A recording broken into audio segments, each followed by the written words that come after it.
Hello and welcome to another episode of Levy's Customs. Today we're going to be finishing our little mini-series on Lenovo gaming laptops by taking a look at the Lenovo Legion Y520.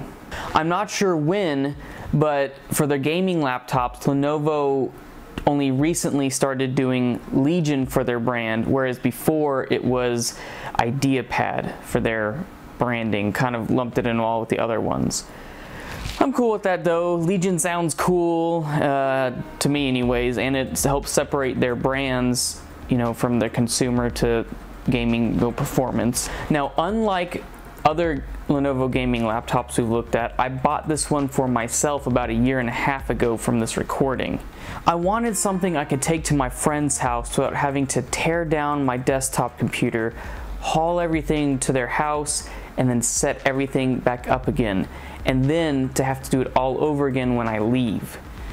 I also have always seemed to leave a cable or something essential at my place whenever I go over to their place, and so I would end up lugging all that stuff over there to have forgotten like the power cable or my keyboard or something like that, and then I have to borrow crappy stuff, and it's just not fun. I first thought of building a small ITX build. For those of which don't know, ITX is just a very small form factor for motherboards, so building a small computer. Anyways, I realized that I'd still have the issue of all the cables and having to haul the equipment, the monitors. So I started looking for a cheap budget gaming laptop. The Lenovo Y520 was perfect. When I bought it, it was a little over $800. It's thin, it's light, and it could play all the games that I usually play with my friends.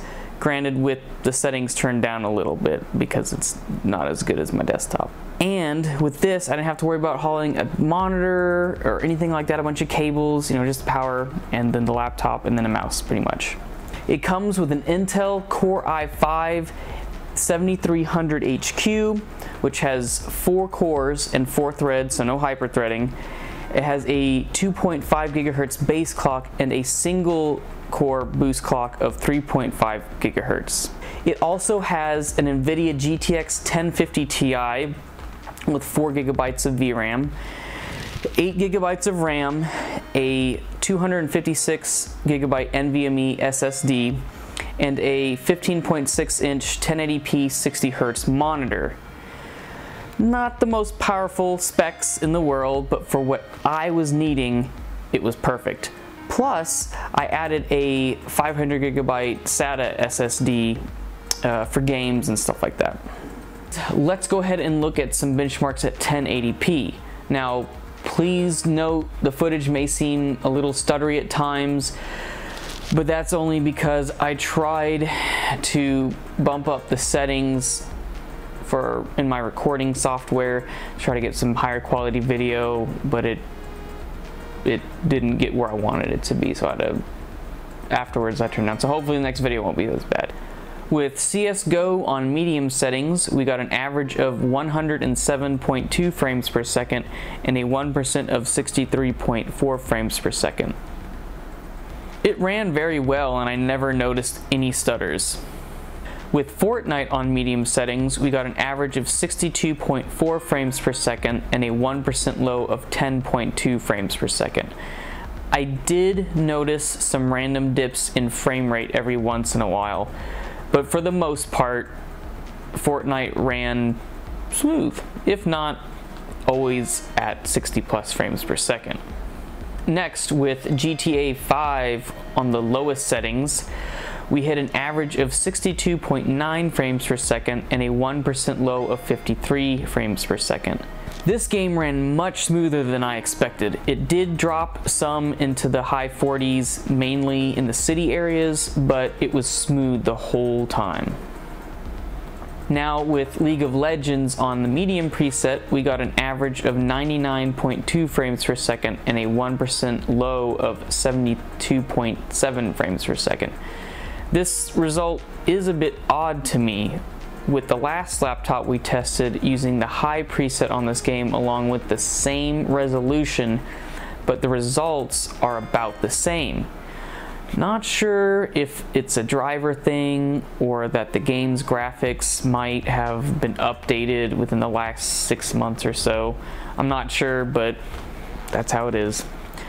So I kind of messed up this one. I made sure the preset was on medium when I benchmarked, but NVIDIA's GeForce Experience program changed the settings to a mixture of high and ultra settings, but in the game it still showed that it was the medium preset.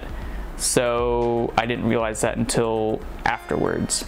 Anyways, Overwatch got an average of 103 frames per second and a 1% low of 60.5 frames per second.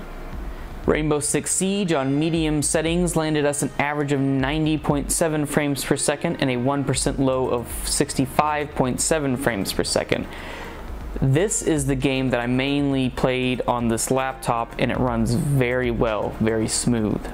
And as a bonus, I tested Metro Exodus, which I didn't in the other videos, mainly because I knew the other laptops probably wouldn't run it very well. Medium settings, I got an average of 51.5 frames per second and a 1% low of 23.8 frames per second. It ran well, but not at an average of 60 frames per second. It was kind of cool. It kind of gave it a cinematic feel. This game isn't really super intensive with action. And then finally we have Cinebench, which got a 1160 score. Now, that score is in between the Y580, which got 1101, and the Y510P, which got 1366, which is interesting. The two previous laptops we looked at both had CPUs that had 4 cores and 8 threads, whereas the laptop we're testing now only has 4 core, 4 threads, meaning its multi-core performance is not going to be as high as the other two.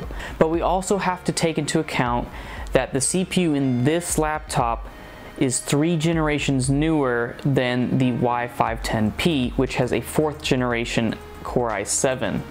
Single core performance is another factor, which is generally better for game performance, which the single core performance being better than that of the older laptops, it makes up for the lack of multi-threading a little bit. So that's why it's kind of in between the two instead of, further behind. Now I had some extra RAM laying around, so I went ahead and popped in 16 gigabytes of total memory into this laptop to see if it would change any of our performance statistics, like our benchmarks. It actually benefited a decent amount, ranging from a 3.1% increase on Cinebench to a 26% increase average frame rate in Fortnite. To me, that shows us that indeed 8 gigabytes of RAM is starting to not be enough for modern games. 8 gigabytes is still good enough to run games, but as we can see, it's starting to become a slight bottleneck. Overall, I think it's a great budget gaming laptop. It's not the best, and as of writing the script, it's a generation behind in terms of graphics cards and 3 generations behind in terms of CPUs, because they just released the 10 series from Intel, I don't know. Anyways, it plays the most modern games at or over 60 FPS on average, and it's fairly quiet and slim compared to a lot of other gaming laptops. I recently bought a better gaming laptop, but went with a used instead of a new one. It plays games much better than the Y520, but it's much louder, bulkier, and heavier. I'll probably do a video on it at some point. I kind of want to use it a little bit first before we delve into that. Just keep in mind some things when looking for a gaming laptop. More performance or better portability. Anyways, I really enjoyed this budget gaming laptop and I'd recommend it, hands down. Like it's really nice. A lot of plastic and the speakers are the greatest, but it's still really good. And to wrap up our little 3-episode series, I have to say that Lenovo makes some pretty decent gaming laptops. Most people think of MSI, Asus, Razer, stuff like that, or brands like that I should say, when they think of gaming laptops, but Lenovo does a good job at keeping the prices low and the performance high. Good value. Also, being an IT professional, at the job I work at, I actually buy a lot of Lenovo laptops for that company. Very decent build quality, generally good value, and their customer service is pretty good. I've had to send in a few ones at work and they come back within a week or so. With that, I will leave you all until the next one. Thanks for watching.